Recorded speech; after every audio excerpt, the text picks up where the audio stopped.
Welcome to Extra Point Taken. Sheil Kapati here, joined by Ben Solak. Week 17. We just got finished watching the Cleveland Browns punch their ticket to the playoffs. 37-20 win over the New York Jets. One of the most improbable stories in the NFL. Joe Flacco coming out and just driving the kids to school and just throwing bombs on any defense that gets in his way. He is going to start a playoff game. He might start multiple playoff games. We'll talk about that. We'll also look ahead here to the weekend slate, picks, props, predictions, all the good stuff. Benny Souls, how we doing? The excellent content all game long. Okay, 51 first half points, 3 second half points. Mwah, beautiful. 5 total turnovers, 2 pick sixes. Gorgeous. Love it. Joe Flacco falling asleep on the bench because he's a 40-year-old man who doesn't want to be up this late on the Eastern Seaboard. I know Sheil loved it. Yeah. Relatable. Sheil, I don't know if you saw this on the broadcast. Kevin Stefanski, first Browns coach to take the team to the playoffs more than once, twice. Since, do you know who? Belichick didn't do it, did he? No. Nope. I don't know who.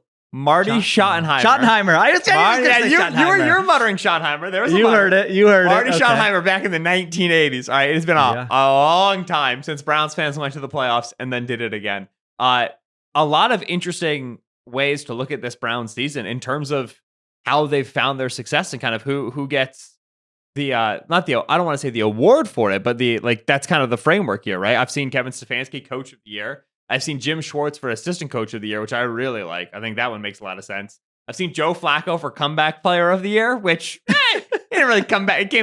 He's old. He was old. That's what he's coming back from. And obviously Myles Garrett for defensive player of the year. This Browns team has, I think, surprised a lot of people, both relative to preseason expectations. If you brought up hey, a 11-5 Browns team, people even preseason would have been like, wow. And then with the quarterback carousel they've endured, they're an 11-5 Browns team. A lot of kudos, I think, go to a lot of spots, and deservedly so, for the totality of this Browns season. Yeah, I mean, the defensive thing is that's obviously at the core for them. I mean, they have either the best defense or the second best defense in the NFL. They have Myles Garrett. They've got the corners. Jim Schwartz is a tremendous defensive coordinator. So that's there. I mean, this Flacco story, I mean, you say he didn't come back from anything. I don't know. I thought when the Eagles signed this guy as a backup 2 years ago, I was ripping them for giving him $3 million to be their backup with the Jets last year. He did not look like this guy. Now, all of a sudden, you see him with a very good offensive line, with a coach who can scheme things up, and he's just in this mode.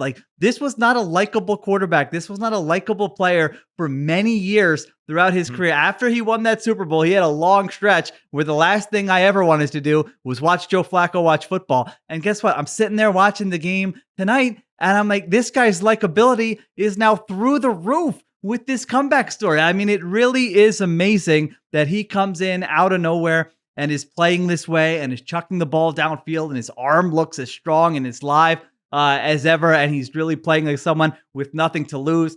You spoke about him, taking a little nap on the bench. Absolutely, I can speak to that. Listen, the dad mode that gets activated is you can sit down basically in any chair, and within, I would say 2 to 3 minutes. I mean, he did it in seconds. Those eyes close, and I mean, you're out. And then someone kind of nudges you, and you say, "No, I was just resting my eyes. I'm good. I wasn't sleeping." You have to lie about that. That spoke to me. His beard, the neck beard was speaking to me. This is a fun story, and I'm not putting a ceiling on this Browns team. I mean, this isn't just like a funny, cute. It isn't just like a cute little story. They're sneaking in. You and I were talking about before we came on. I mean, right now, if the playoffs started, they're going to Jacksonville in the first round. I don't know if they're, I'm looking at unpredictable here. I mean, they might be a favorite in that game. If not, I mean, we're talking about a spread that's within a point or two either way. I think they're playing better than the Jaguars right now. That defense is going to give them a chance in any game. Mm-hmm. You assume Amari Cooper, Elijah Moore are going to get back. They're going to have an edge with their offensive line and their defensive line in pretty much any matchup. And the AFC, a lot of good, potentially, could make some noise type teams.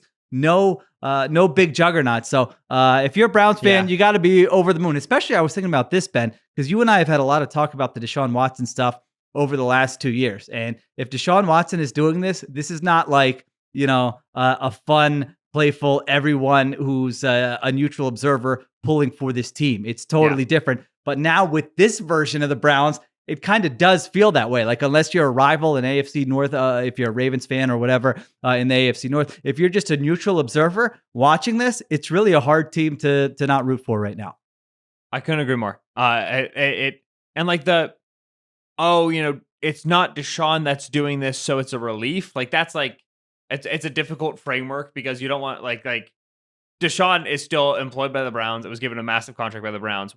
Whether he's playing or not, whether the Browns are successful or not, the Browns endorsed Deshaun Watson as a dude. Like, they did that. And so overall, like, when I watch the Browns, am I like, woo? No. And I won't be for a long time. Like, did Joe Flacco play for the next 10 years? Deshaun Watson retires, he's not around. It's still going to be like, oh, I remember when the Haslam family did that. So that stays.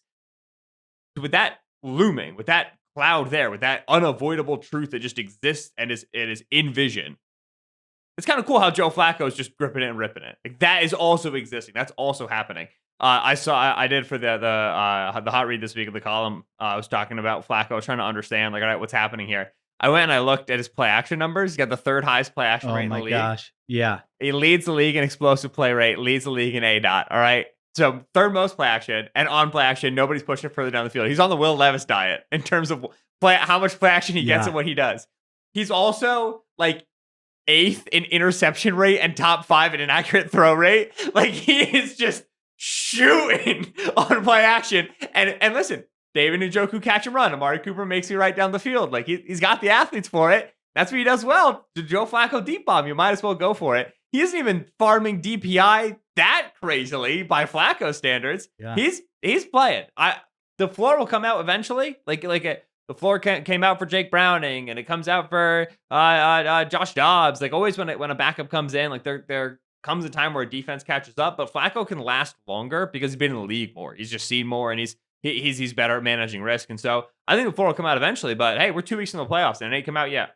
You really see the reps thing with him. It's like he has seen, I mean, there's no coverage, there's no sim pressure, there's no pressure look that this man has not seen throughout the course of his career. And he's playing that way. Yeah, is he going to put the ball in harm's way? He is. But you know what? He's not playing scared. He's not playing conservative. He's chucking the ball downfield. And it's a lot of fun to watch. And then, last thing, Kevin Stefanski. I mean, 4 different starting quarterbacks this year, and you're clinching a playoff berth here. And also, as we talk about often, hiring the right assistants, that is the job of the head coach. And so to move on last year and to bring in Jim Schwartz, that has made a big difference for the Cleveland Browns. And that's a big factor in why they're going to the playoffs. Jim Schwartz, man, real quick.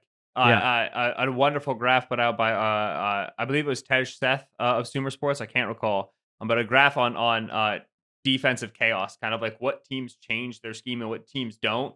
And just on the far side, so many good defenses. Mike McDonald with the Ravens changing looks. Steve Spagnuolo with the Chiefs changing looks. Vic Fangio with the Dolphins changing looks. And then the far left side where no one changes anything, just the Cleveland Browns. Jim Schwartz, no one in the league just plays his stuff better. Yeah. And the best part is the pick 6. They were in single high, which they run more than anybody in the league. Not more than anybody in the league, but more than most teams in the league. And they rotated to cover 2, right? They dropped him down as a Tampa 2 robber, and Simeon threw right at him. When Schwartz pitches his changeup, it's the exact right moment. I love the guy. He's unbelievable.